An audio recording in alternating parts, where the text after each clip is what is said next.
Hi, David Holland here, excited to bring you an excerpt from my brand new 55-day devotional, Praying Grace for Women. I've poured the insights from 35 years of loving and praying for an amazing wife and 3 extraordinary daughters into it. I believe with all my heart that it contains truths and keys that are vital for living in these times in which everything that can be shaken is being shaken. The title of this entry is Breathe. It begins with Hebrews 4:9.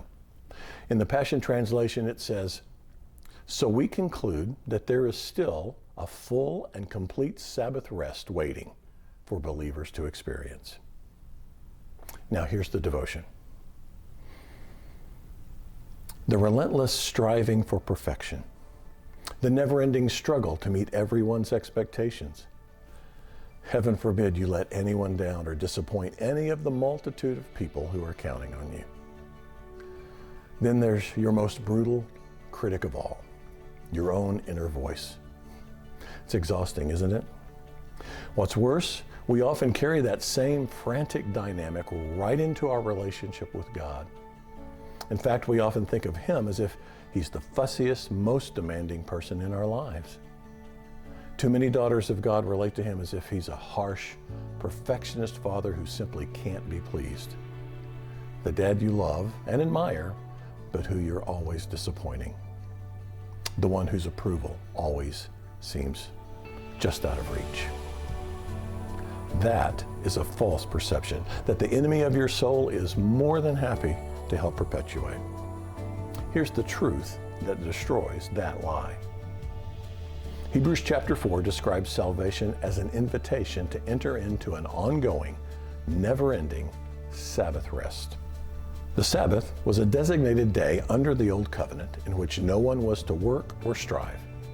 It was created to be a blessing, but the Israelites ultimately turned it into another religious box to check, as we humans so often do. Another achievement to be proud of. It's what religion does. It takes things that God designed to bless and help us and drains them of all joy, turning them into yet another obligation to meet, rule to follow, or yardstick for measuring yourself against others. Living life in this fallen, twisted world will always require effort, but God's invitation to Sabbath rest means that your relationship with Him shouldn't. In Jesus, the striving to please Him is over. Jesus pleased Him on your behalf. Daughter of God, you can lay down the struggle to qualify because Jesus was and is your complete qualification. What's left then is simply enjoying what Adam and Eve forfeited. Enjoying God. Never again having to worry whether you've done enough to make Him happy. Never again fretting about measuring up to some impossible standard. Jesus measured up on your behalf. So rest.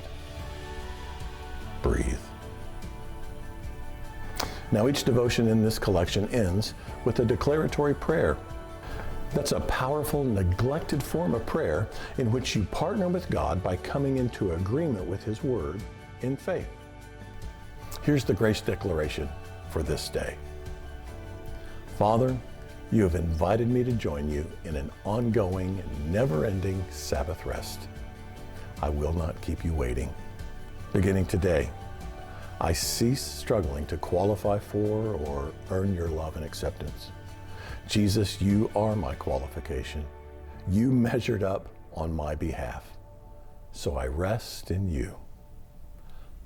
I breathe.